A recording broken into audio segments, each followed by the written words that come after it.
So what's up guys, I'm here with another video and another phone. Well, it's the Huawei Nova 4. So Huawei refreshes their new Nova lineup each year, and this year is no different. With the Nova 4 they bring a triple camera setup on the back, and the most unique thing about this phone is that it has a punch-hole camera on its display. Yes, it's the first phone from Huawei with a punch-hole camera, and also the first phone to make it into Nepal. So without further ado, let's dive into its full review and see if the first phone from Huawei with a punch-hole camera is worth the price or not. Well, let's start with what's new, the punch-hole camera. So 2018 was the year of notches and 2019 started with the punch holes. This is the first phone that I've used that has a punch hole, and I've got to say that most of the time I do not even notice that there's a punch hole on the screen. It's way better than the notches. Like watching YouTube on this thing is even more immersive, and I guess it's because the hole is not in the center and you will hardly notice it while watching videos or playing games, because while we watch anything, our center of attention is right in the middle. So yeah, holes are very good. It's better than knots. So last year Nova 3 and 3 I got this gradient finish on the back, and it was a refreshing color scheme that was different from the rest of the pack. So we get the similar gradient finish on this year's Nova 4 as well. The one we have is the Aurora blue, and this thing is an absolute head turner.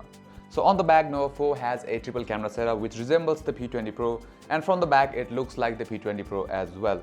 But the Nova 4 is much more wider and the side curves are much more smoother.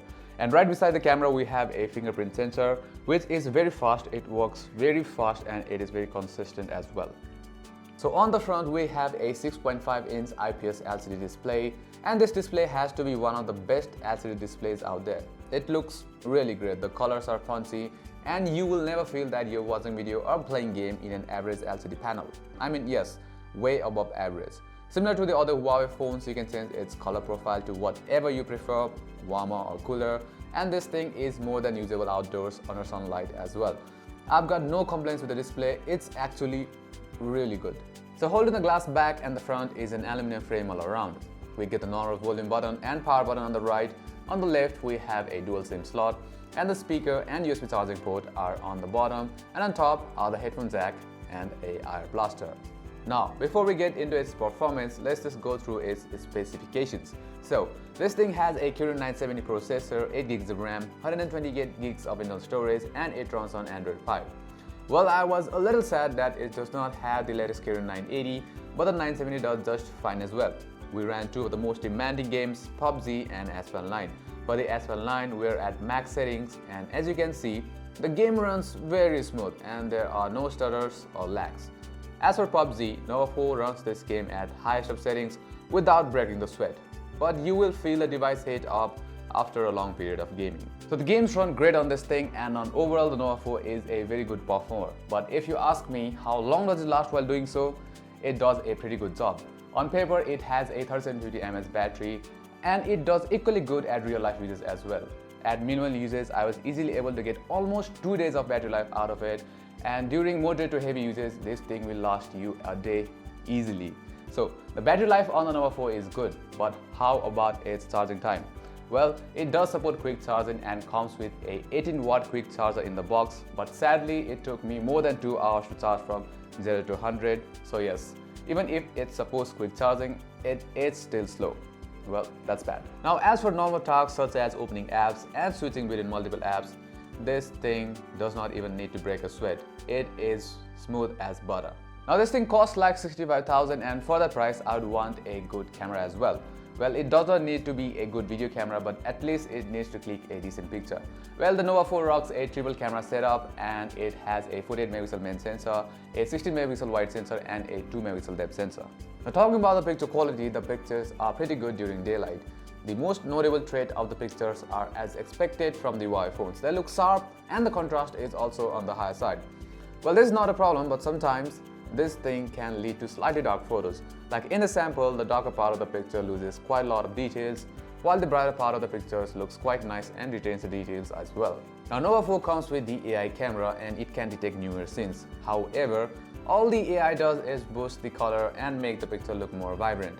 Well, in the sample, it detected this scene as an ancient building, but all you can notice if you look carefully is that the sky looks bluish in the picture, whereas the picture without AI has much more faded bluish color. Now the Nova 4 also comes with a wide angle sensor and it is quite useful. The images from wide angle sensor do not have as much details as the main sensor but works fine in daylight. Also, I did not notice any significant color changes with the images captured by the main sensor and the wide angle sensor.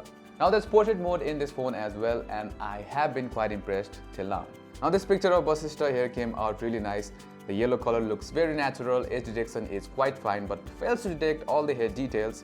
But on overall the picture came out really nice. And onto a next portrait image, the picture of Nissan here also came out quite good as well. I've got no complaints on the portrait mode of the Nova 4, it is very good. Now things don't look so good during night times, the image quality degrades, but it was quite expected and it's not that bad as well, it's decent I should say. But the Nova 4 has that night mode as well which improves the pictures slightly, but it's not on the same level of the P20 Pro or the Mate 20 Pro. Now talking about videos, you can capture up to 4K 30 FPS, 1080p videos look fine, however, there's not much detail. You can even notice slight noise if you look carefully. But it does have that gyro EIS, but the footage does not look that shaky. In the sample, I'm walking right here and the footage seems pretty smooth. But while I'm running right now, the stabilization does not seem that smooth. And at 4K, you do get more detail, but the stabilization goes out of the window and you'll get very shaky footage at the 4K resolution. Now turning our heads to the front camera, I have been pretty impressed. The 25 megapixel front camera gives you some very soft selfies and they look pretty good. But what impressed me the most is the HDR mode, which really helps while taking selfies on a bright background. You can clearly see the difference between these two pictures. The HDR has really helped in keeping those bright highlights under control. The portrait mode on the front works quite decent, the background blur is nice, however the edge detection is not that consistent and will blur out some parts of your hair usually. But on overall, the front camera on the Nova 4 is pretty good. Now talking about the software on this thing, it runs on Android Pie on top of EMUI 9.0.1. Well, I've used plenty of Huawei phones, so EMUI feels very familiar, but at the same time, it does feel kind of boring. You do get the face unlock feature on the Nova 4 and it works well almost all of the times. Now, I don't want to talk too much about the EMUI because it's same as all the Huawei devices, so if you want to know about EMUI, just go see other review of the Huawei Nova devices in our channel. So in overall, the Nova 4 is a good phone, but at 65,000 rupees you can get some other phones that can certainly do what the Nova 4 does and even do better at certain things. But still, it is not a bad option. The design and build quality is good, the performance is excellent and the battery life is superb. But the battery charging time is quite disappointing. But still, it is a very good option. So that's it for this video. Hope you guys liked it, and as always, like if you like it and also subscribe to the channel for further contents like this, and also hit that bell icon to get notifications. Until next time, namaste.